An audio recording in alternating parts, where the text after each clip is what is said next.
Bonjour à tous et bienvenue pour ce webinaire sur les cyberattaques, la cybersécurité, les moyens de les éviter et comment agir en situation d'attaque. Un certain nombre de sujets qui nous concernent tous.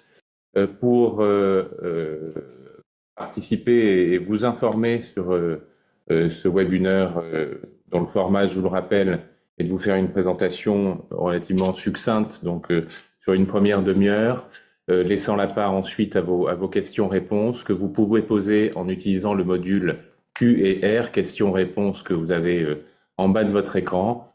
N'hésitez pas au fil de l'eau à les poser. Donc avec moi, le commandant Pierre Laborde, commandant divisionnaire. Merci d'être avec nous. Oui, bien, effectivement. Donc, je remercie l'URPS Médecins Libéraux de permettre à la police judiciaire et de pouvoir s'exprimer en son sein et de pouvoir sensibiliser l'ensemble des médecins. Donc, voilà, je vous en dirai un peu plus tout à l'heure. Merci beaucoup. Pas sur le plateau, mais à distance, Léana Georgius de ESEA, également spécialiste en cybersécurité. Bonjour Léana, je vous laisse vous présenter. Bonjour à tous. Alors oui, je fais partie de la cellule cybersécurité en santé. Plus typiquement, on est une équipe de 5 sur la Nouvelle-Aquitaine. Me concernant, je m'occupe du Limousin et de la Dordogne. Peut-être que ça va évoluer, mais en tout cas, on s'occupe de la cybersécurité dans le monde de la santé en global, à la fois vis-à-vis des établissements, mais également de vous, les libéraux. Merci beaucoup. Docteur Philippe Durandet, bonjour. Vous êtes cardiologue, élu de l'URPS médecin et particulièrement sensibilisé sur ce sujet de la cybersécurité. Comme vous, tous les jours, je me pose quelques questions. Qu'est-ce que je dois faire ou pas faire pour éviter d'avoir des histoires inutiles alors que j'ai déjà assez de travail comme ça? Donc, j'espère qu'aujourd'hui, vous aurez quelques conseils simples et rapidement utilisables pour éviter d'avoir des soucis. Voilà, donc notre référent, effectivement, cybersécurité, qui a pris à bras-le-corps ce sujet sensible dont on va parler. Je remercie aussi toute l'équipe de l'URPS qui travaille sur ce sujet parce qu'il est pas simple. Et pour ma part, Emmanuel Bataille, directeur de l'URPS médecin, ravi une fois de plus de vous accueillir. Donc on est effectivement dans un monde où le numérique est omniprésent sur l'ensemble de nos vies personnelles, professionnelles, et le risque d'attaque est réel en conséquence. Et comme vous le disiez Philippe, c'est une réalité qui peut tous nous concerner. Nous sommes tous une cible intéressante. C'est ça qu'il faut déjà retenir pour démarrer. Deuxième aspect, c'est que nous pouvons tous en être victimes sans s'en rendre compte immédiatement. C'est ce qu'on va voir aussi au fil des illustrations qu'on donnera. Et pour donner un peu de corps à ça, et voilà, dire que moi, à titre personnel, plusieurs fois, j'ai été victime, une fois d'un piratage de ma boîte mail, où je me suis fait attaquer et un envoi de mail à l'ensemble de mes correspondants qui s'en sont étonnés, et c'est comme ça que je l'ai perçu. Une autre fois, alors c'était pas forcément sous l'angle cyber, mais un appel téléphonique, ou sous l'aspect « on va vous aider à activer votre compte de formation professionnelle ». On a essayé de m'extorquer mon numéro de sécu et encore plus grave, mon mot de passe national là, du dispositif des impôts, etc. Voilà, donc bon, ça a été une discussion assez virulente que je pouvais raccrocher, mais à un moment donné, j'ai failli rentrer dans le dispositif. Personnellement, à titre professionnel, je suis sur Windows, à titre personnel sur Mac, il faut protéger, etc. Ben non, j'ai eu un jour un virus qui m'a affiché des faux messages d'alerte du système, comme quoi j'ai été attaqué, il fallait que je clique à tel endroit pour nettoyer mon disque, etc. Quoi, voilà. Donc tout ça pour dire que ça nous arrive et souvent on n'ose pas forcément le dire. Donc moi je le dis aujourd'hui, n'ayons pas honte là-dessus. On est vraiment intéressant pour tous. Alors pourquoi on est intéressant? C'est là-dessus qu'on va démarrer. Et puis avant de donner la parole une fois de plus à nos intervenants, on voulait vous faire part d'une petite vidéo assez pédagogique qui est intéressante sur l'ampleur en fait des données qui peuvent être collectées. C'est pas nous qui l'avons fait. On vous laisse écouter et on reprend la discussion juste après sur Donc c'est un montage, hein, c'est la fédération belge du secteur financier qui a réalisé cette vidéo, mais pour montrer à quel point les données pouvaient être collectées par des cyberattaquants.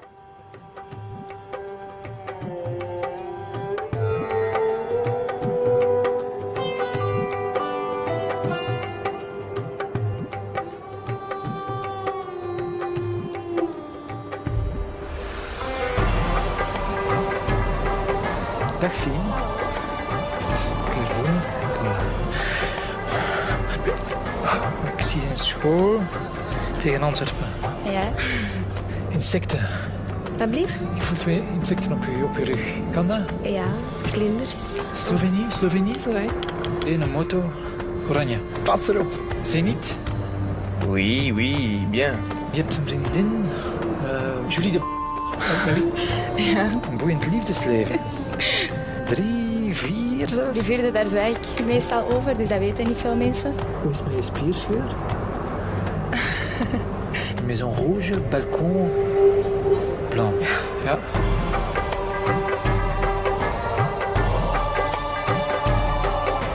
Ik zie geld, ik zie transacties. Maar kent je rekeningnummer van buiten? Ik denk dat ik het wel weet. Die staat wel negatief op je bankrekening. Ja? 97. Last month you spent €200 on alcohol. Vorige maand €300 aan kleding gespendeerd. 8. Ja. 5. Voor een huis dat van eigenaar gaat veranderen. €795.000. Ja, maar eigenlijk. 41. Ja. Is dat juist? Ja, dat is juist.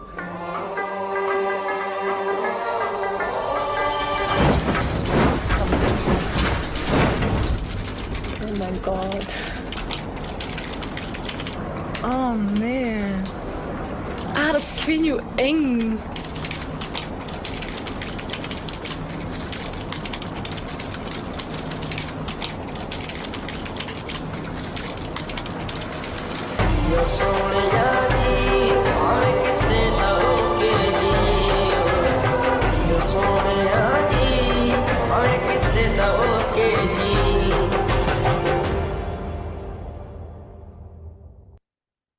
Voilà, c'était bien évidemment tout un montage, hein, mais les informations qui ont été collectées étaient réelles derrière, auprès de ces différentes personnes qui ont accepté de jouer le jeu sans savoir à quelle sauce ils allaient être mangés.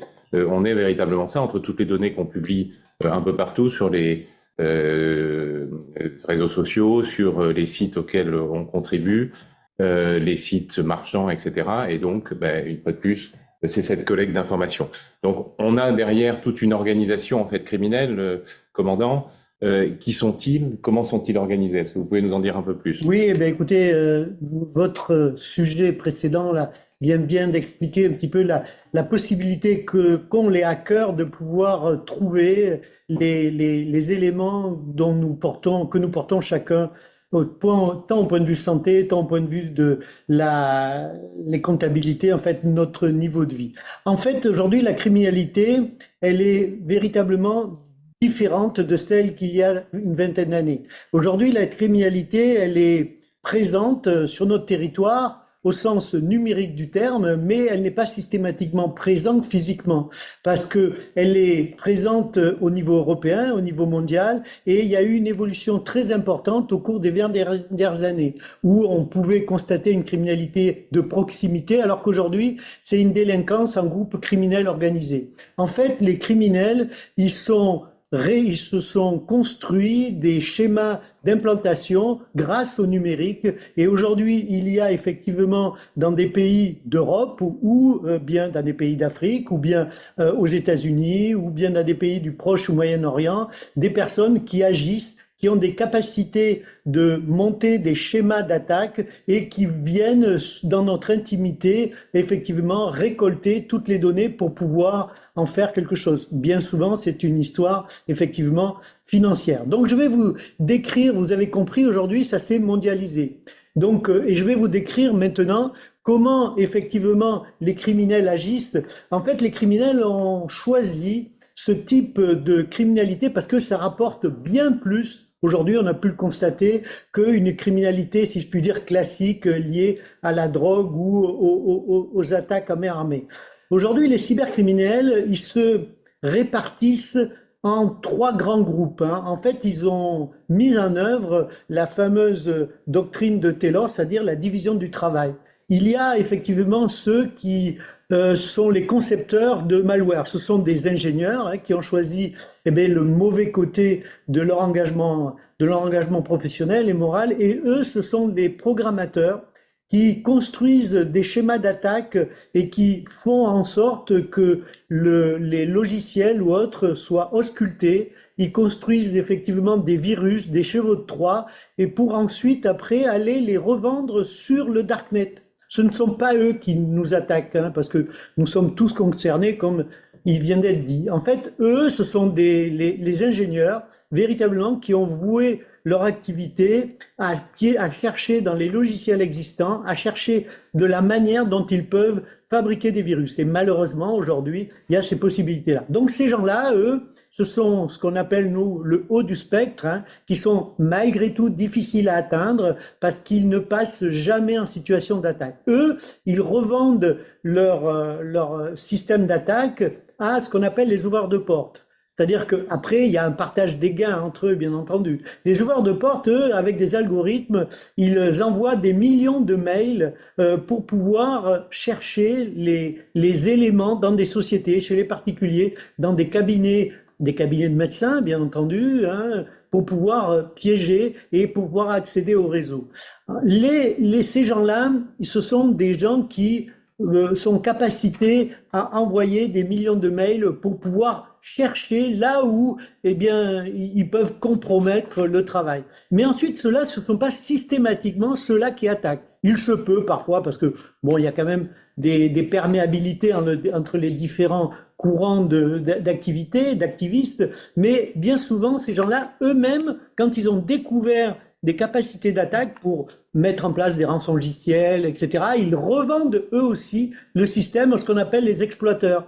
Alors c'est eux, en fait, ils n'ont pas les compétences aussi brillantes que les premiers, les concepteurs de malware, mais eux, par contre, ils savent négocier. Ils entrent dans une logique de criminalité et ils entrent et ils font en sorte qu'ils cryptent effectivement vos données sur votre engin parce qu'il y a eu bien souvent une faille. Et la faille, c'est bien souvent le mail qui était piégé que l'on ouvre malencontreusement. On va vous en parler certainement un peu plus tard. Mais c'est systématiquement cela. Et donc, eux, ce sont les exploiteurs. Ils envoient effectivement, ils cryptent les données, ils collectent les données pour pouvoir faire en sorte de les utiliser. Donc, bien évidemment, vous savez très bien que ce qui est sensible dans un cabinet médical, ce sont les données des patients. C'est ça, en fait, qu'ils cherchent pour pouvoir après les revendre, pour pouvoir sur le darknet. Et sur le darknet, on en fait quoi? On construit des fausses identités liées à ce qu'on appelle des usurpations d'identité pour construire, par exemple, des demandes de prêts bancaires, pour construire des faux papiers, un ensemble de données qui sont facilement, malgré tout, accessibles, mais après qui se revendent de manière très conséquente sur le darknet pour pouvoir continuer le travail criminel. Il y a une 4e catégorie qui n'est pas présente là, mais quand même qu'il ne faut pas négliger lorsqu'il y a une collecte d'argent, et elle se fait bien souvent en bitcoin, c'est ce qu'ils demandent, ce sont des millions de bitcoins qui sont collectés malgré tout, et là il y a une 4e catégorie, ce sont ceux qui blanchissent les fonds.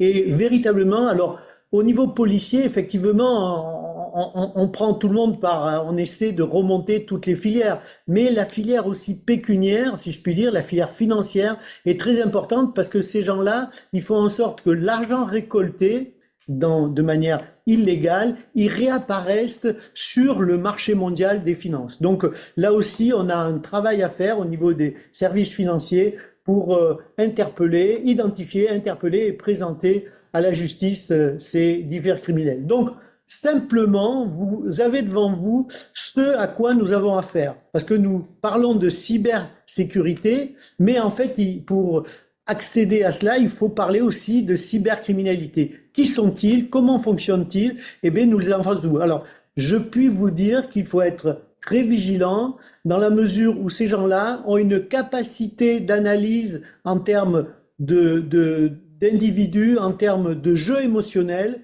Et tout à l'heure, vous avez vu le petit film, eh bien, il repose en fait sur la manière dont les personnes sont manipulées émotionnellement. Et donc, pour pouvoir ouvrir un mail, donc il faut être vigilant vous-même et vis-à-vis de vos collaborateurs, parce que des mails qui sont censés avoir une instruction parfois d'autorité, qui peut être censée venir peut-être de l'URPS, médecins libéraux, eh bien c'est peut-être un piège si on y prête garde, dans la mesure où c'est un mail effectivement qui est peut-être amené à vous demander de vous connecter, etc. Mais c'est peut-être de faux noms de domaine. Donc en cela, soyez vigilants et avant de cliquer, il faut prendre quelques secondes.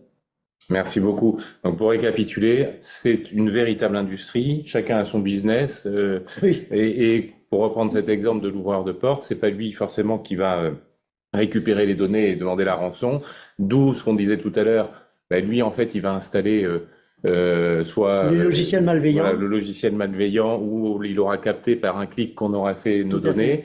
On ne le sait pas au moment Non. où ça se passe. Et on va le voir bien plus tard quand la suite va s'activer. Donc c'est ça toute la problématique.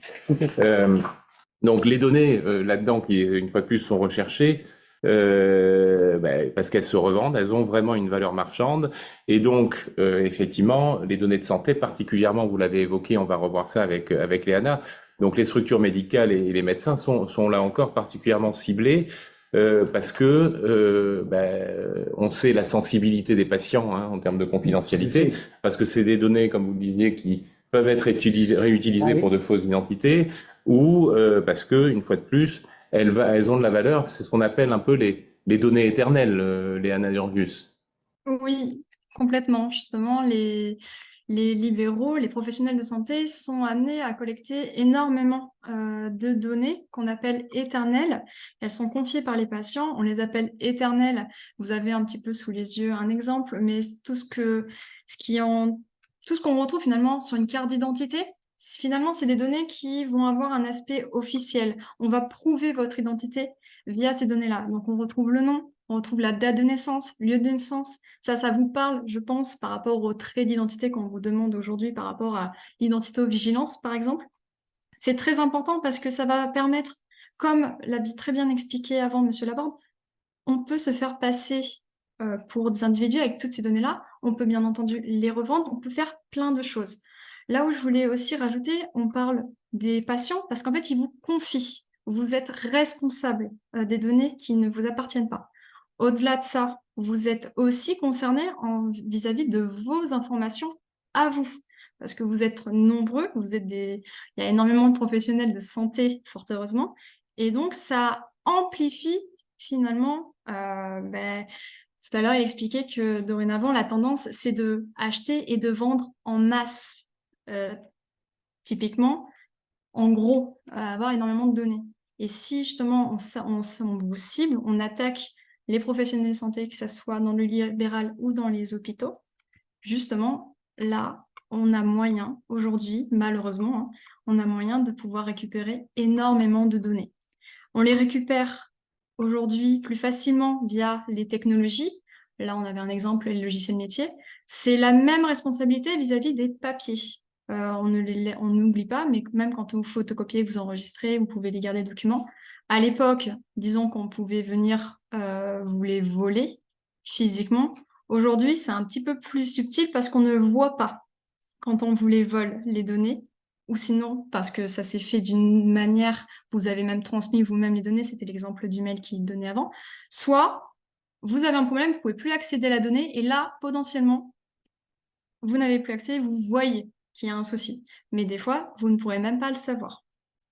La deuxième chose à laquelle je voulais appuyer, c'est que si on vous parle de responsabilité, au sens de la loi, peut-être que vous étiez au courant, ou peut-être pas, il est préférable pour vous, je ne vais pas dire obligatoire, même si un petit peu, de tenir un registre des traitements au sein de vos cabinets.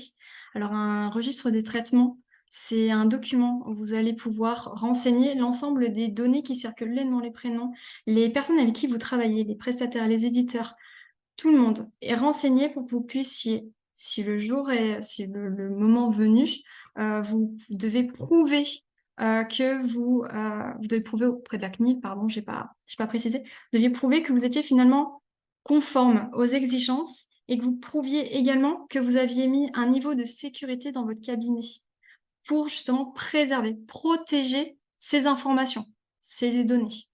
Et donc, pour finir sur le registre des traitements, vous pourrez retrouver un guide pratique sur la protection des données personnelles qui a été dédié même à l'URPS médecin avec la CNIL, pardon. Et vous pourrez retrouver tous les éléments très importants. C'est très pratique, facile à lire, et il y aura même un exemplaire de registre de traitement. Si jamais vous n'en avez jamais entendu parler, vous aurez un exemplaire déjà tout fait. Il vous suffira simplement de remplir. Merci de toutes ces précisions. On fera peut-être un webinaire dédié au RGPD, hein, la réglementation générale de la protection des données, et au registre des traitements qui va avec, parce que c'est une vraie question. Alors souvent, quand un médecin dans son cabinet, on s'appuie sur son éditeur de logiciel, hein, on en reparlera dans quelques instants sur quoi lui demander, peut-être pour savoir ce qui se passe derrière cet éditeur, ce prestataire auquel on a tendance à s'appuyer un peu facilement. N'oublions pas qu'effectivement, ces données, elles concernent effectivement les patients. Ça peut être aussi du personnel, hein, une secrétaire, une assistante, etc., qui est embauché directement, sur lequel on a des données également personnelles liées à la paye, liées à un certain nombre de choses. Donc bon, c'est toutes ces données qui peuvent être intéressantes.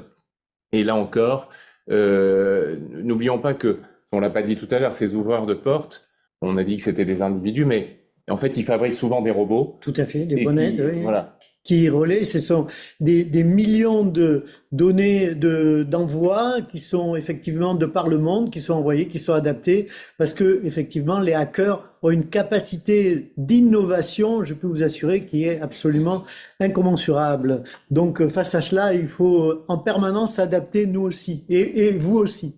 Voilà, parce que en fait, c'est pas forcément le docteur Durandé qu'on va chercher à cibler. Oui. Ces robots sont lancés, et puis tout d'un coup, il y en a un qui trouve une porte. Absolument. Et donc, dans ces cas-là, pouf, ça revient vers un cybercriminel qui, lui, va se dire, tiens, j'ai une porte ouverte chez le docteur Durandé, mais j'en profite, je capte les données, je vais demander une rançon, et ainsi de suite, tout ce qu'on a vu.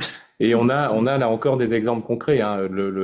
Là encore, on a une clinique de Gironde qui, il y a moins d'un an, a subi une très très forte attaque informatique. Tout a été à l'arrêt, mais ça veut dire que non seulement il y a des données patients qui ont été potentiellement captées, il y avait une demande de rançon, etc., et que toute l'activité de la clinique a été à l'arrêt, parce qu'on ne peut plus bien sûr saisir de dossiers patients, on ne peut plus facturer, les plateaux techniques ne peuvent plus tourner puisqu'ils sont pilotés par l'informatique, quoi.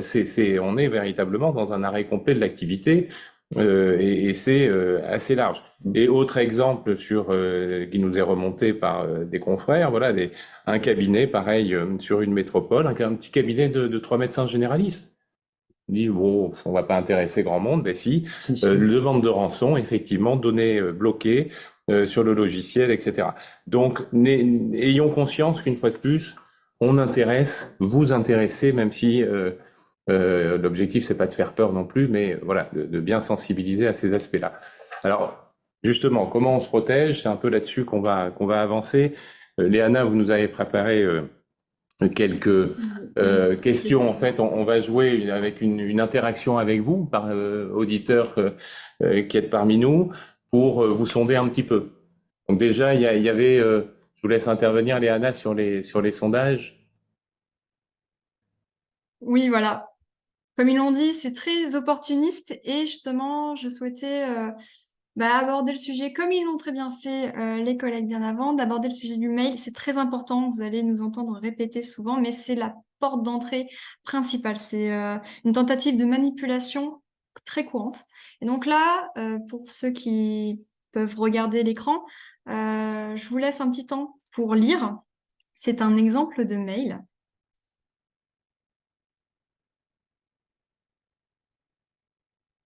Et puis, Laura, tu pourras poser la question, faire venir la question. Voilà, donc vous avez un sondage qui s'affiche sur votre écran. Vous avez 2 questions. Hein. Oui, je vois ça en plus. Ouais. En plus, ils peuvent bouger, donc c'est bien. Voilà, ce mail est-il un message légitime ou une tentative d'hameçonnage? Et puis on en profite pour vous poser une deuxième question. Voilà, la deuxième Utilisez-vous question.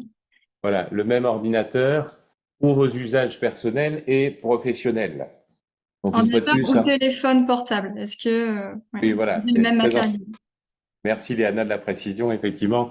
Je crois que c'était peut-être un déni de mon côté sur le téléphone portable. On voit. Donc on vous laisse quelques instants pour répondre, vous êtes en train de le faire. Je crois que tout le monde a à peu près répondu de ce qu'on en voit. Oui, oui, vous C'est me en dites train de quand je bouger. peux. Ouais. Donc, sur les résultats du sondage qui s'affichent à l'écran, hein, le but de toute façon, c'est pas forcément d'être exhaustif. Donc, à la question numéro 1, cet email est-il une tentative d'hameçonnage? 100% répondent oui. Ah, merci parce que je vois pas les réponses. Merci de Oui, me. oui. Alors, bon, mais vous avez bien vu, justement, on le perçoit. Alors ça, c'est un véritable mail que nous avions reçu personnellement à la cellule. On en reçoit plein comme tout le monde. Là, où je voulais m'attarder, c'était comment réagir, la réflexion. Parce que là, nous sommes tous posés, vous êtes attentifs, vous n'êtes pas dans votre train quotidien, j'allais dire, on va dire, sous les tâches à réaliser. Le souci quand on reçoit des mails en permanence, c'est que justement, on est dans notre bulle et on n'a pas forcément ce temps de repos, du moins, ou de laisser le temps à notre cerveau de traiter ce qui est en train de se passer sous nos yeux. Le premier conseil quand vous recevez un mail, au-delà de prendre du temps, si admettons vous ne pouvez pas, dès que on vous incite à agir, vous devez douter. C'est un mail, s'il vous amène, il vous guide. Vous voyez très bien, le mail, il vous guide. Déjà, il veut vous faire croire qu'un mot de passe, ça expire. Oui.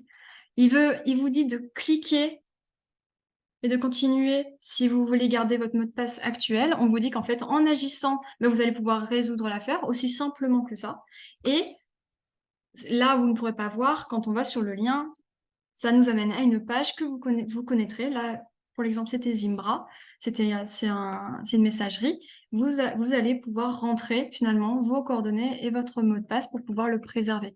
Non, on ne vous incite jamais à passer par un lien pour pouvoir rentrer des identifiants. Donc là, voilà, la seule chose que vous devriez penser déjà avant de prendre son temps, c'est ne jamais cliquer quand on vous incite à agir. Voilà. Alors, on parlait de l'effet psychologique tout à Tout à l'heure, fait. vous évoquiez Commandant Laborde, de jouer sur l'émotion, jouer sur le côté psychologique. Exactement. C'est exactement ça que vous évoquez, Léana, c'est-à-dire que là, on va être pris. Alors là, on vous a un petit peu facilité la tâche, hein, parce que l'adresse mail, normalement, on va retrouver un alias, on va pas retrouver aussi clairement @po-krakow.pl, etc.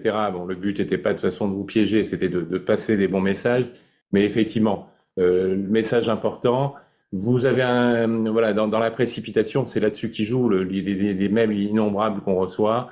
Si on vous demande d'agir et que vous n'êtes pas certain de l'adresse, parce que ce qu'on n'a pas dit, Léana, c'est que derrière, je peux aussi avoir, une fois de plus, être sur Zimbra, parce qu'ils savent que je suis sur Zimbra, puisqu'ils ont collecté cette donnée par ailleurs, m'envoyer ce mail, je clique et ils ont me faire arriver sur un site qui est exactement la réplique de Zimbra, Tout à fait. où je vais être en confiance et là encore me faire totalement avoir.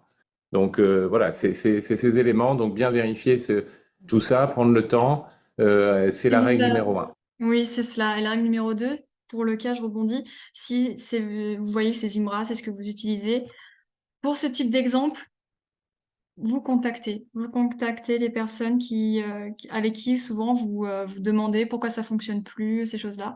Demandez. Et vous verrez, même avec ce temps d'attente, vous allez vous-même vous rendre compte que finalement, ce mail ne vaut pas la peine, directement en spam, corbeille, et vous passez à autre chose. Vous verrez, votre cerveau, il va traiter l'information et vous ferez moins avoir, parce que vous avez été averti en amont. Je passe à la deuxième question. Alors la réponse, donc deuxième question, utilisez-vous le même ordinateur ou téléphone portable pour votre vie professionnelle et personnelle? 69% disent non et 31% disent oui. C'est beaucoup. Là où donc cette question, elle était pour vous faire amener que dans la pratique, c'est vrai que c'est commode. On utilise son seul téléphone, ça va pouvoir voilà, faire le travail. Donc ça veut dire que je travaille de 8h à 19h. Ok. Et à partir de 19h, bon, ben, je vais reprendre mon train quotidien, ma vie personnelle. Je vais faire ma vie. Voilà, je vais l'utiliser dans le cadre personnel.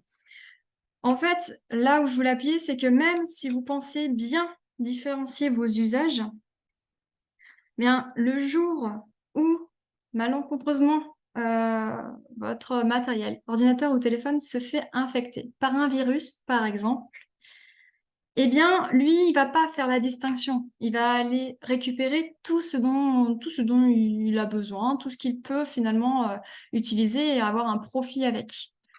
C'est pour cette raison que là où je voulais appuyer, c'est que on peut se faire tromper soi-même. Oui, le téléphone, je vais le prendre dans la main, ça m'aide. Oui, le téléphone, j'ai mon application dossier patient, d'accord. Ah, j'ai mon application messagerie. Oui, on voit qu'il y a une distinction, il y a les messages ne devraient pas, les données ne devraient pas cohabiter, ne vont pas s'entremêler. En revanche, non, parce que le souci, c'est la porte d'entrée. C'est le téléphone. Le virus est dans votre téléphone. Lui, il va pouvoir circuler dans n'importe quelle application sans votre consentement. Je peux même finalement prendre un exemple un petit peu peut-être farfelu, mais admettons que vous ayez votre cabinet médical dans votre maison.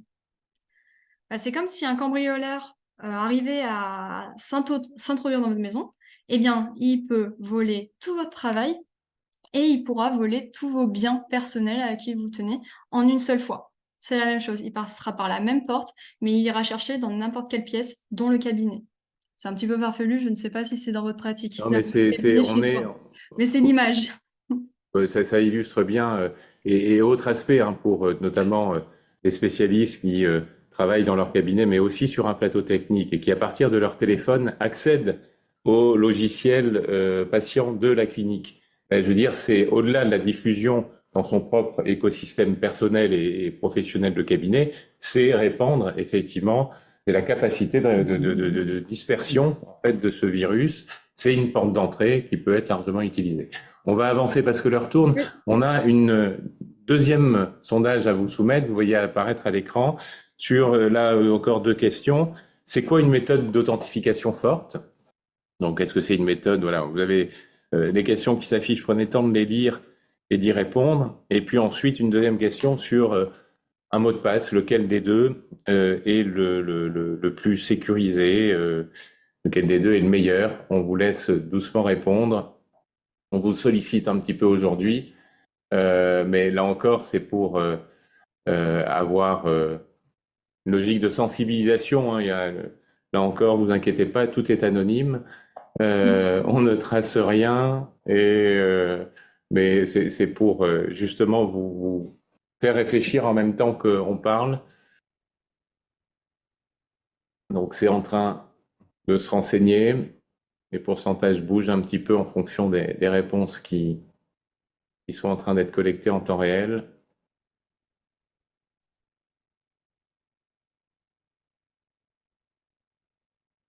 Ça répond encore un petit peu. On va peut-être... voilà, je crois que ça bouge plus trop pour pas perdre trop de temps. On va s'arrêter là. Une fois de plus, c'est les tendances qui sont intéressantes et de pouvoir commenter. Donc, à la question, qu'est-ce qu'une méthode d'authentification forte? On va les prendre les uns derrière les autres. Donc, c'est une méthode qui résiste à un mot de passe et une empreinte digitale pour 36%. C'est une méthode qui nécessite un mot de passe et un code généré par une application sur votre téléphone pour 59%. C'est une méthode d'authentification qui nécessite un mot de passe et un code à usage unique, ce qu'on appelle un OTP, pour 59%. Et c'est une carte CPS-CPE pour 59% aussi. En fait, donc pour récapituler, les 3 dernières réponses, 59%, la première, 36%. Je vous laisse commenter, Léana, déjà à ce niveau-là. Alors, toutes les réponses sont bonnes. En fait, on parle d'authentification forte lorsqu'on possède au moins 2 facteurs d'authentification. Authentification, la distinction avec identification, je vais le placer là. Authentification, c'est que vous prouvez votre identité. Alors, tous les 4 exemples, c'est des vrais. Ce qu'il faut retenir quand on parle d'authentification forte, c'est ce que je sais, par exemple un mot de passe, ce que j'ai, par exemple votre téléphone pour recevoir le message ou pour scanner, ou la carte, justement, votre carte de santé, professionnelle de santé. Et la dernière, c'est ce que je suis. Et là, on la retrouve avec l'empreinte digitale. C'est ce que nous appelons les authentifications fortes. Et aujourd'hui, c'est recommandé. Plus particulièrement, si vous pouvez utiliser un deuxième facteur, comme si vous vous connectez à votre ordinateur, la carte, c'est très bien. C'est un autre objet que, par exemple, l'attaquant ne pourrait pas détenir au moment où il essaye de vous avoir. Le téléphone, pareil. Voilà, on recommande plutôt d'utiliser deux supports. Après, si ce n'est pas possible, l'OTP fait très bien l'affaire également. Pour la deuxième question, Deuxième question, juste pour donner les résultats. Donc, ce mot de passe, le mot de passe 1, est-il meilleur que le 2, cabinet joyeux? Alors, je prononce pas le premier parce qu'il est imprononçable. Donc, 38% ont dit parce qu'il est mathématiquement long à décrypter, 19% parce qu'il est plus difficile, à deviner, 81% parce qu'il possède plusieurs types de caractères et 33% parce qu'il contient plus de 15 caractères. alors encore une fois, les 4 réponses sont justes. Là où je voulais revenir, quand on vous parle d'un mot de passe complexe, c'est que ce n'est pas qu'il soit complexe à retenir, c'est qu'il est mathématiquement long à décrypter. En fait, ce que nous devons retenir, c'est que nous, on voit des lettres, mais pour une machine, c'est des chiffres. Et les personnes, il y a 2 types, je vais vous parler principalement de 2 types d'attaques. Quand on vous parle que c'est mathématiquement long à déchiffrer, c'est que comme ils vous l'ont expliqué avant, ça va être des machines qui vont s'occuper d'essayer de trouver le mot de passe. La deuxième technique, c'est de le deviner. Et c'est pour ça que même si votre mot de passe peut paraître, on va dire, peut être long à décrypter, alors cabinet joyeux, ce n'est pas le cas. Mais admettons, on prend cabinet joyeux, on rajoute des chiffres, on rajoute je sais pas, le nom de sa ville, il va être plus long et donc on pourrait penser qu'il est plus compliqué. Alors là, c'est la deuxième technique d'attaque, c'est ça peut être facilement il peut facilement être deviné. Les personnes connaissent comment on fonctionne et pour justement lutter contre le fait d'avoir peur d'oublier, on utilise ce qu'on voit au quotidien. Notre vie, on la connaît depuis très longtemps, la même chose. C'est pour ça que les 2 premières choses à laquelle je voulais vous dire pour les premières réponses, c'est penser à allonger, mais vous allez voir, il y a des techniques, allonger votre mot de passe, pas forcément qu'il soit complexe, hein, pas difficile à retenir, parce que non, c'est pas le but, qu'il soit long.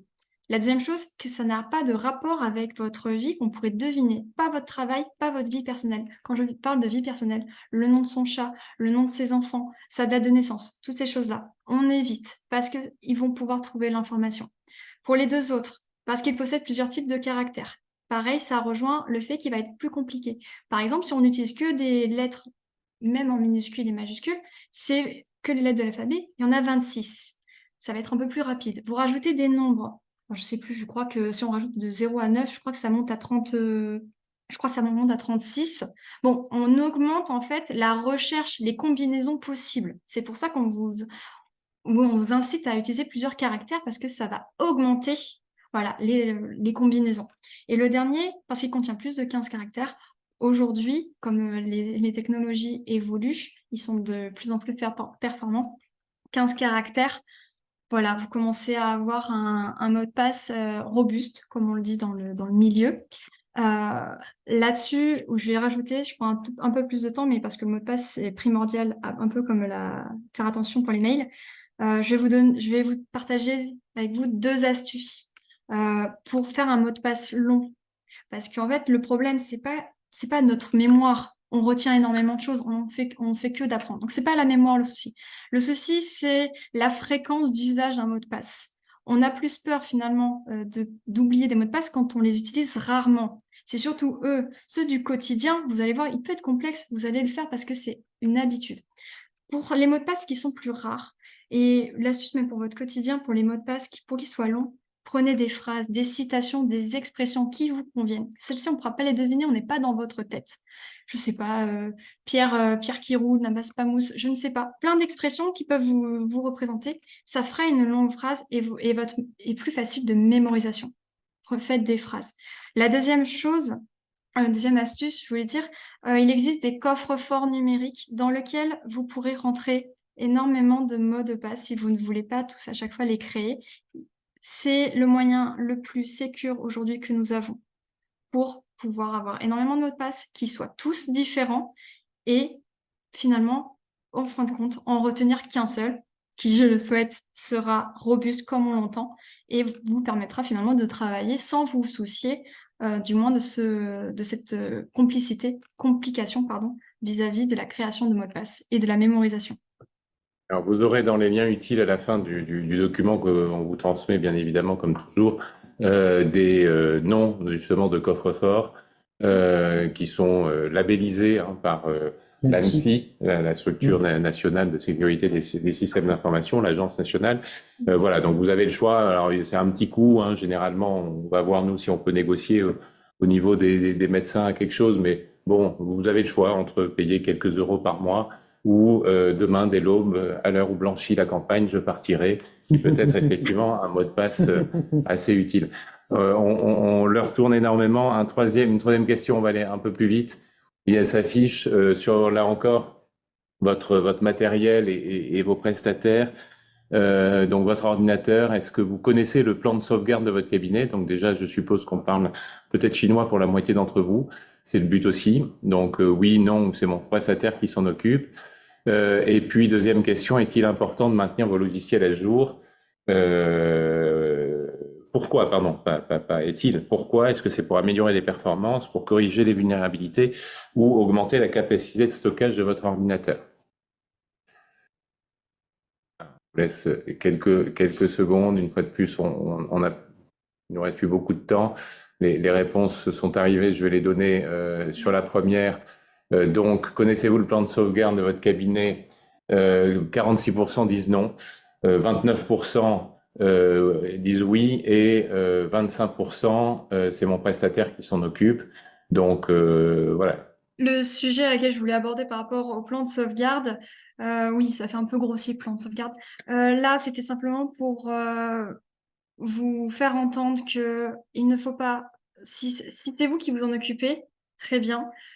Si c'est pas vous, ou que vous ne savez pas et que vous faites appel à un prestataire, c'est de ne pas avoir une confiance aveugle sur ces sujets-là. La sauvegarde, vous devez la tester, vous devez la contrôler si elle fonctionne. Si un jour vous ne pouvez plus accéder pendant un laps de temps, une semaine, et donc au niveau du travail, ça va commencer à être compliqué, très compliqué, même une semaine, je pense que bien avant. La sauvegarde est là pour vous sauver, pour pouvoir récupérer les informations de vos patients, pour que vous puissiez travailler, ou même le côté administratif. C'est indispensable. Et le fait de ne pas y faire attention, ou ne serait-ce que de laisser sur votre ordinateur et de ne pas avoir une sauvegarde qui est à l'extérieur, sur un autre endroit, cela a des risques le jour où justement vous aurez un incident. Donc voilà, la sauvegarde, si aujourd'hui vous n'avez pas d'informations à ce sujet, voilà, potentiellement il y aura d'autres moments opportuns pour se spécialiser dans ce domaine-là, mais sachez que la sauvegarde doit être une priorité et que vous devez en parler avec votre prestataire si vous en avez un, et de tester. Voilà. Il y a systématiquement au moins un éditeur de logiciel derrière qui vous loue le logiciel de cabinet qui est le vôtre. Donc, envoyez-lui un petit mail tout simple en lui demandant quelles sont les modalités effectivement de sauvegarde de votre logiciel patient. Voilà, parce que attaque cyber ou mon médecin traitant, j'en donnerai pas de nom bien évidemment, s'est fait cambrioler l'autre jour et son ordinateur a beaucoup intéressé. Donc, il est arrivé un matin, mais il pouvait plus travailler. Il a fallu, là encore, récupérer la sauvegarde datée d'il y a plus d'un mois. Donc, ça a été un mois de perte d'activité en termes de dossier patient. On récapitule. Alors, juste, pardon, la dernière question, Oui, est-il important de maintenir vos logiciels à jour? Pourquoi? Décidément, je n'y arriverai pas sur celle-là. Pour 88% disent pour corriger les vulnérabilités de sécurité connues. Effectivement, c'était ça, là, pour le coup, la bonne réponse. Voilà, la réponse, c'est pour corriger les vulnérabilités. En permanence, des personnes cherchent, trouvent même, voilà, des failles, des brèches. On peut utiliser le terme qu'on veut. Et après, il les partage, comme vous l'avez vu bien au début. Et donc, c'est utile. Les éditeurs sont derrière. Quand ils sont en alerte, quand ils savent qu'ils ont un souci, ils font de leur mieux pour pouvoir corriger. Et donc, la manière comment il corrige, c'est qu'il vous propose de mettre à jour. Donc, dès que vous pouvez, mettez à jour vos logiciels, ça vous permettra de refermer la brèche, si je peux me permettre d'avoir cette image. Merci. Donc, vous avez à l'écran les bonnes pratiques à retenir. On est loin de les appliquer forcément tous les jours. Et donc, il est possible qu'on soit attaqué. Alors, dans ces cas-là, qu'est-ce qu'on fait si on est attaqué? C'est quoi les bonnes règles là-dessus? Léana, la première des choses, je crois qu'on l'a à gauche sur l'écran, hein. Voilà, oui. Alors, à gauche, la première chose à faire, si alors ça va coller avec les deux, j'ai pas envie de vous perdre. C'est si vous voyez que sur votre écran, ça se passe pas comme d'habitude, ça ne fonctionne plus, et grosso modo, je vais prendre l'exemple type phare, le rançongiciel. Voilà, tout est noir, vous pouvez plus accéder à vos données, et il y a un petit message qui vous dit gentiment, vous voulez bien me donner de l'argent. Ok, à ce moment-là, pour éviter d'amplifier, disons, la propagation de l'attaque, on va dire ça comme ça, on vous conseille en réflexe de déconnecter votre appareil du réseau Internet. Alors, si vous êtes connecté, si c'est une centrale, si votre ordinateur est connecté, vous enlevez le câble, et pour un ordinateur portable, excusez-moi, vous mettez en mode avion. Vous coupez le Wi-Fi, vous mettez en mode avion. C'est ça qu'on appelle déconnecter du réseau. La deuxième chose à penser, c'est laisser votre appareil allumé et donc laisser brancher. Alors, quand l'ordinateur est déjà branché, ok, mais pour l'ordinateur portable, c'est très important parce que vous verrez avec Monsieur Laborde après, pour des recherches, pour pouvoir justement essayer de remonter vers les personnes qui vous ont fait du tort à cet instant-là. Donc, c'est très important de garder finalement les preuves. Et donc, pour cela, il faut que l'appareil reste allumé pour garder la mémoire. Et la deuxième chose, alors, vous en avez peut-être... Juste, Léana, ce qui est important, c'est qu'on a aussi en Nouvelle-Aquitaine un service un peu particulier qui s'est monté parce que une fois de plus, il y a quelque chose qui m'arrive. Là, on a donné ça. Dans 3 semaines, j'aurais peut-être oublié. J'ai un numéro. Vous allez une fois de plus, vous pouvez le noter. Notez-le sur un post-it bien affiché. On appelle et vous avez une cellule campus cybersécurité qui s'est montée avec différents partenaires. Et là, ils pourront vous dire par téléphone, voilà les quelques procédures effectivement à suivre. Là encore, c'est un service assez spécifique de la Nouvelle-Aquitaine qui est important. Vous êtes perdu, vous vous semblez attaqué, vous avez peur de faire des bêtises. Vous avez un numéro qui est là pour vous épauler. C'est un service qui est ce qu'on appelle une réponse à incident. Donc, évidemment, prenez le numéro et lorsque vous constatez, comme cela vient d'être dit, des ralentissements, ou alors, bien évidemment, un sablier qui tourne et qui vous dit, vous avez 24 heures pour m'envoyer quelques milliers de bitcoins, sinon toutes vos données seront revendues sur le darknet. Donc, effectivement, ce numéro est très important. Voilà. Oui, complètement. Et justement, quand vous faites face à cette attaque, quand on parle sur la chaîne d'alerte, vous voyez, si malveillant, donc c'est ce type d'exemple, voilà, de bien signaler à la police ou à la gendarmerie selon où vous vous situez, un mail, voilà, pour les informer, pour qu'après ils puissent finalement vous recontacter et pouvoir commencer les démarches pour vous sortir de là et pour justement limiter ce type d'attaque dans l'espérance pour à l'avenir. Sinon, ce qu'on voulait distinguer d'un incident, il est possible que pendant tant de temps, vous ne pouvez plus accéder à vos informations. Peut-être que ce n'est pas malveillant sur le moment, tant que vous ne savez pas. Vous faites de votre mieux, vous appelez le prestataire, enfin... Sauf que si la chose à faire, je veux dire, à cet instant-là, parce que l'incident, on ne sait pas combien de temps il va durer, c'est de noter l'heure à laquelle vous avez commencé à avoir un souci. Si au bout d'une heure, bon, ça a été réglé, ok. Si ça a pris plus de temps, et une fois que vous pouvez régler la chose, ou en même temps, là où je veux en venir, c'est que vous, pour l'instant, ce n'est pas encore obligatoire. Vous allez être happé par la pression, vous allez être happé par le temps du fait de vouloir résoudre la situation et soigner les patients, sauf qu'il vous est demandé en ce temps-là de devoir signaler que vous avez un souci parce que ça touche aux soins sur votre territoire. Et donc, c'est de déclarer l'incident. C'est pour ça, vous n'avez pas besoin de le faire à l'instant T. Vous marquez l'heure à laquelle ça a commencé. Quand vous avez un peu plus de temps, vous marquez. Et donc, en fait, vous avez 2 choses à faire pour déclarer l'incident. C'est d'aller sur le portail cybermalveillance. Le lien sera marqué, vous pourrez y aller directement. Vous allez rentrer finalement votre situation et ça va pouvoir remonter et signaler et savoir que voilà, il y a tel cabinet qui a un souci, qui a eu un souci. Et la deuxième chose à faire, c'est en même temps, c'est envoyer un mail, prévenir l'ARS. Aujourd'hui, malheureusement, ce n'est pas suffisamment fait. Le monde libéral ne signale pas, voire très très peu, quand ils ont des soucis en termes de travail, en termes de parcours de soins, quand il y a des arrêts qui sont du moins techniques. Merci Diana. On va avancer parce que l'heure tourne, pardon. Un des auditeurs nous dit en parallèle se préparer aussi à travailler en mode dégradé, c'est-à-dire peut-être avoir aussi anticipé cette capacité à travailler sans informatique, c'est de poser un peu la question en amont. Commandant Laborne, est-ce qu'il est vraiment nécessaire de systématiquement porter plainte et si oui, pourquoi? Oui, il est indispensable de déposer plainte. Pourquoi? Parce que les services de police sont là pour vous aider, pour prendre et pour recueillir effectivement votre plainte, pour comprendre aussi pour vous les raisons de l'attaque, comme cela vient d'être expliqué, hein.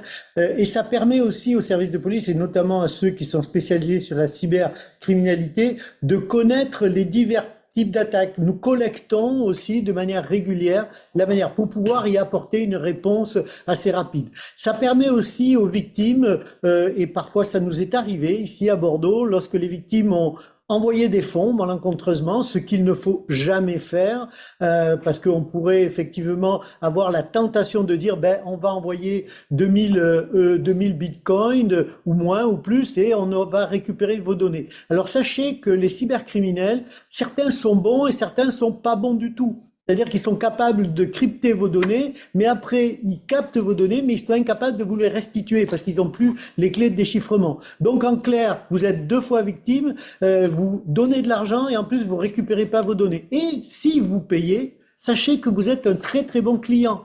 C'est-à-dire que j'ai été confronté dans des sensibilisations c'était des sociétés, à une société qui avait voulu verser l'argent, c'était dans le Lot-et-Garonne, elle avait versé l'argent, un an après, elle avait versé, c'était une somme assez conséquente, elle avait versé l'argent, un an après, elle a à nouveau été attaquée.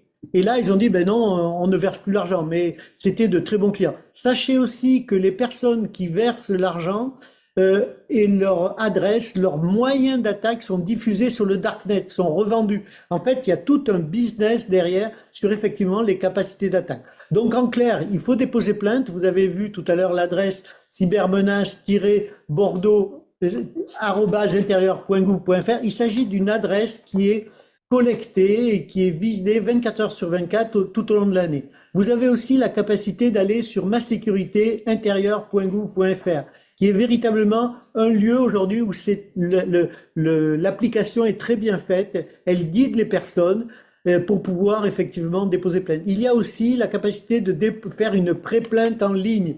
Et là, vous êtes recontacté par un gendarme ou un policier en fonction de votre lieu du dépôt de plainte pour pouvoir effectivement prendre d'autres données et d'autres éléments.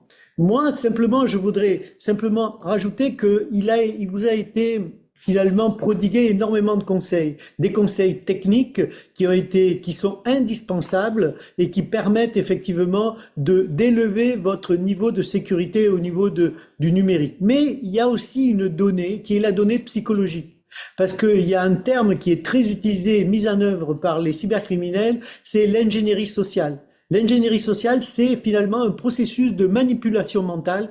Et si vous avez effectivement d'un côté mis en œuvre les services numériques de sécurité, les mots de passe, les sauvegardes, tout un ensemble de données qui vous protégeront, n'oubliez pas que vous-même, des fois, vous êtes la personne sur laquelle l'ingénierie sociale agit et vous piège. Et c'est de vous-même, des fois, que vous donnez les éléments pour pouvoir accéder. Donc, il y a 2 facteurs très importants. Le facteur, effectivement, technique, numérique, et il y a le facteur humain, psychologique. Et sachez que les matrices d'influence de tous les réseaux sociaux s'appuient sur les facteurs psychologiques. Vous êtes du monde médical, vous savez ce que c'est que la dimension psychologique. Elle est parfois irrationnelle et finalement, c'est là-dessus que les hackers fonctionnent et essaient de nous piéger. Donc, gardez quelques secondes avant de Merci de ces précisions. On arrive vraiment au terme, on va essayer d'aller vite pour cette dernière partie. On le disait tout à l'heure, voilà, vous n'êtes pas seul non plus face à tous ces éléments. Donc il y a des logiques d'accompagnement et de formation qui sont à disposition, qu'on complète aussi au fil du temps. Déjà l'accompagnement, Léana Jean-Just, vous avez vu, elle a pris du temps, elle est passionnée. Son équipe est à peu près du même acabit, on les connaît chez ESEA, donc ils sont là à disposition, hein, avec des ressources aussi locales sur vos territoires pour pouvoir vous accompagner sur bien comprendre. Nous avons aussi au Tout à niveau fait. de la police nationale des référents. Tout à fait. Bordeaux est simplement de manière très rapide, Bordeaux, la direction de la judiciaire, la police de Bordeaux a un groupe spécifiquement dédié au traitement des actions et de la cybercriminalité. Donc, vous avez en Nouvelle-Aquitaine des effectifs qui sont en capacité de répondre à ce type d'attaque. Et vous avez sur les territoires aussi Tout à fait. Alors, au niveau des territoires de la région Nouvelle-Aquitaine, en fait, le service dont je fais partie est implanté sur toute la région Nouvelle-Aquitaine, c'est-à-dire qu'à Limoges, vous avez des spécialistes, à Poitiers, il y a des spécialistes, La Rochelle, Bayonne et Bordeaux, bien entendu. Et là, il y a capacité, effectivement, d'écouter vos doléances, hein, tout à fait légitimement, parce qu'on est là aussi pour vous écouter, pour vous entendre, et puis pour vous aider. Et donc, partant de là, pour vous protéger. voilà, avec des réservistes aussi, Tout à 33 fait. réservistes Il y sur a la 33 région. réservistes au niveau de la région Nouvelle-Aquitaine qui sont présents sur tous les départements. C'est un maillage qui est là pour répondre et nous réalisons, et aujourd'hui, effectivement, auprès des médecins libéraux, ce type de sensibilisation pour que vous montiez, vous aussi, en compétences et en maturité numérique. Donc voilà, alors là encore, on fait aujourd'hui un premier niveau de sensibilisation. Vous avez à disposition des plateformes de formation. Vu une fois de plus l'heure, on va être obligé de passer assez vite. Vous aurez ces liens, donc avec des choses qui sont très très bien faites, hein, au sein de l'Agence du numérique en santé.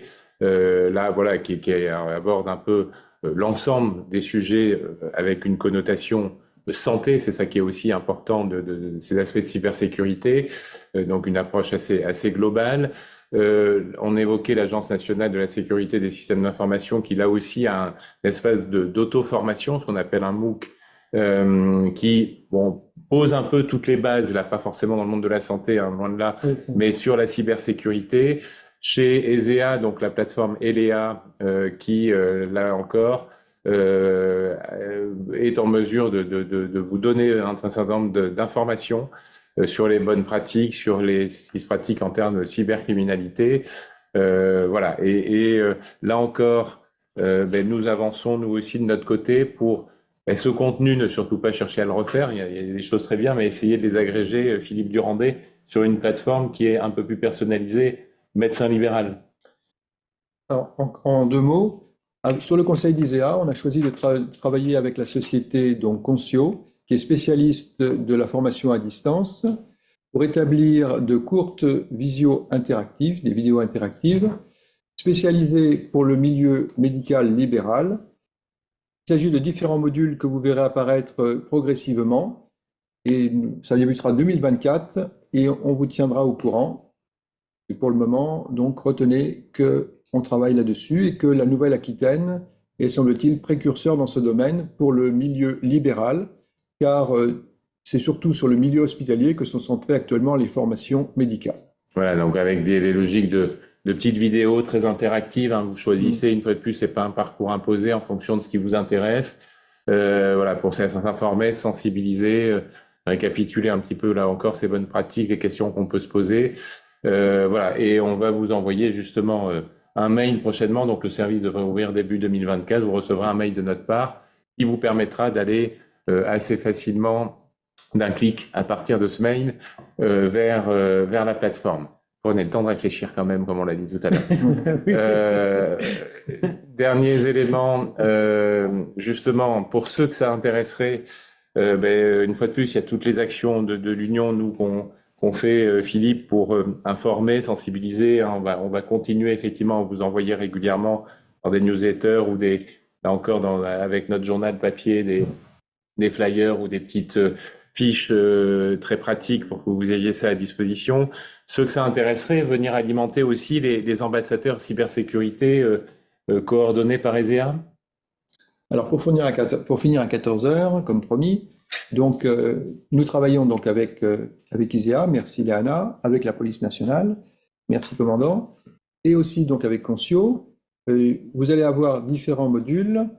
Et ce qu'il faut retenir, c'est que nous cherchons des gens qui sont intéressés par le sujet, mais pas par le côté hacker, hein, par le côté aide des autres médecins, et relais de terrain pour remonter les informations quand il y a des problèmes et aider les collègues. Ce sont à ça des informations ambassadeurs cyber.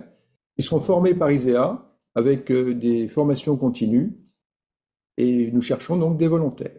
Voilà, l'idée, c'est toujours pareil, pour sensibiliser, le dialogue de pair à pair est toujours positif. Donc, si certains médecins ont du temps, ont envie, ont cette appétence pour aller relayer un peu localement ces messages, c'est important. Mais déjà, il est important de se protéger. Alors, on censure un petit peu les questions. Il y en a eu quand même quelques-unes qui ont été répondues en temps réel. Il y avait la question, effectivement, de certains éditeurs qui mettent à jour leurs règles de confidentialité. Est-ce que c'est risqué? Donc là, vous avez eu la réponse. Hein, tout dépend effectivement de l'éditeur. En fait, quelle est la donnée, quelle est l'exploitation que font ces éditeurs des données? Là, c'est certain que nous, on est toujours très circonspect et vigilant, même auprès des logiciels, des éditeurs de logiciels de cabinet. Moi, j'ai eu à participer un jour à une conférence un peu privée où les éditeurs de logiciels disaient notre modèle économique, il est basé sur la revente statistique, anonymisée bien sûr, mais de données patients issues, avec l'accord bien sûr des médecins qui obtenaient par ce biais-là une remise. Donc voilà, maintenant d'autres gros éditeurs, notamment de logiciels d'agenda en ligne, affichent très clairement qu'ils n'exploitent pas les données, mais une fois de plus, ces données nominatives, bien évidemment, ils n'en ont pas le droit, ils tomberaient sous des coups même d'infractions pénales assez lourdes, mais ils revendent ce qu'on appelle des données agrégées, très certainement, c'est-à-dire anonymiser des usages, leurs médecins, leurs professionnels. Donc, c'est pas directement les données de vos patients, c'est pas directement vos données, mais ils exploitent effectivement vos données pour bon nombre d'entre eux. Quand l'ordinateur propose d'enregistrer le mot de passe, doit-on accepter? Léana Jean-Just a dit il est préférable de l'éviter parce qu'effectivement, on vous vole votre machine, on accède assez facilement, sans compter les trousseaux de mots de passe. Je suis un bon exemple. Hein. Ils se véhiculent de mon téléphone à mon ordinateur. Parce que, voilà. Mais une fois de plus, les coffres-forts électroniques que vous avez évoqués. Est-ce que les logiciels en ligne sont mieux protégés que les logiciels dont les données sont stockées sur place, dans mon cabinet? Alors, généralement, quand même, aux éditeurs de logiciels qui vous proposent un service en ligne, ils ont derrière des infrastructures dans des data centers qui sont ultra sécurisés, c'est redondé. On est en plus dans une contrainte particulière dans le monde de la santé qui est d'être chez un hébergeur agréé données de santé. Donc, on est quand même sur des choses où vous pouvez être en confiance. Maintenant, ce que précise Léana dans sa réponse là, c'est de dire vérifiez qu'il y a une sauvegarde. Ça ne vous interdit pas d'avoir une sauvegarde aussi en local. Parce que à un moment donné, c'est votre réseau Internet qui va être coupé parce que n'oubliez pas la penteuse qui va passer sur la fibre qui passe devant chez vous et qui vous alimente et pendant une semaine, vous n'allez plus avoir d'Internet. Tout ça peut parfois aider. Et si surtout vous en avez une chez vous parce que c'est un logiciel qui vous stockez les données localement, ayez une sauvegarde, en ayez deux même de préférence. Mais là encore, n'oubliez pas qu'une sauvegarde, ça se fait régulièrement et on conserve l'image d'il y a un mois et celle d'il y a une semaine. Parce qu'il y a une semaine, j'ai pu être contaminé, il y a un mois, non. Et il vaut mieux perdre un mois de données, mais en évitant la contamination si je dois faire un retour arrière. C'est un petit peu tout ça. Bien sûr, on y reviendra. Après, il y a une question auquel on n'a pas répondu. Nous avons un problème avec la multiplication des messageries de différents cabinets, radio, cliniques, hôpital. Oui, ça... Là-dessus, nous préconisons et nous essayons d'avancer avec l'appui de l'ASEA, de l'ARS, auprès des instances nationales pour que, on vous dit, la bonne pratique, c'est déjà à titre professionnel, n'ayez qu'une seule messagerie sécurisée. Vous la choisissez. Vous avez dans un précédent numéro du Journal de l'Union des critères qu'on vous avait mis d'analyse en fonction de vos souhaits, de ce que vos pratiques, etc., pour choisir celle qui vous correspond le mieux. Essayez d'en avoir qu'une, comme ça déjà on vous adresse que sur une seule messagerie, Utilisez les messageries sécurisées, parce que là, vous pouvez effectivement être reprochable si vous n'en utilisez pas. Et effectivement, on peut vous imposer, parce que vous allez dans un autre cabinet, parce que vous allez dans une clinique, une autre messagerie. Là encore, hein, c'est toujours un sujet un petit peu sensible. On ne peut pas renvoyer d'une messagerie sécurisée à un autre le contenu des mails la plupart du temps, ça dépend des messageries. Mais voilà, donc on est sur un sujet où on fera un webinaire un peu certainement spécifique sur ces usages de la messagerie et autres outils un peu nationaux. On a passé beaucoup de temps, on est avec des personnes passionnées. Merci à vous d'avoir pu être présent et suivre jusqu'au bout, parce que vous êtes à peu près tous autant à la fin. Dans le support, vous retrouverez toutes les informations et les liens. On vous soumet un dernier petit sondage de satisfaction ou pas. Est-ce que vous avez trouvé ce webinaire intéressant, plus ou moins? Et autre question qui est importante pour nous, parce que c'est toujours un petit peu compliqué, sur ces webinaires qu'on essaye de faire court, est-ce que vous préférez une durée peut-être un peu plus courte, avec moins d'informations, qui tiennent un peu dans le temps d'une consultation, 20 minutes, ou un peu plus de consultation, 30 minutes, ou est-ce qu'on reste sur ce format d'1 heure? Et sur quels horaires vous préféreriez, sachant que vous avez aussi une question complémentaire sur votre volonté ou pas d'avoir un autre webinaire où on approfondisse un peu plus, un deuxième niveau, aller plus loin que cette première séance de sensibilisation. Merci infiniment, on vous laisse bien sûr répondre à tout ça. On vous dit surtout bon courage pour votre quotidien et à très bientôt. Merci infiniment à vous, Philippe et Anna, commandant la borne, de votre participation. Merci. Bon travail. À très bientôt. Merci, au revoir.